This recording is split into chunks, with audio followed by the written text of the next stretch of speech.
To remove the squeak, you need to remove the wheel and lubricate all the arm suspensions with using this liquid.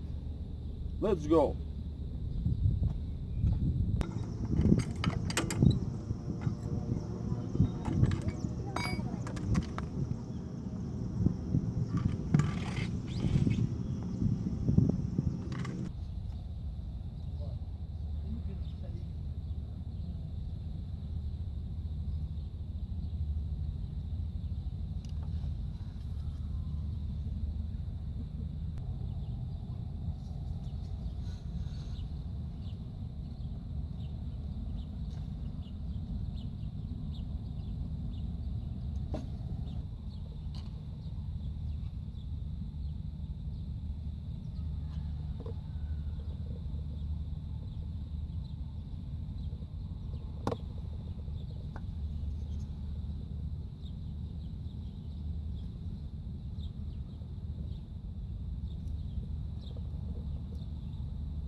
That's all folks, thank you for watching, subscribe to our channel and put like.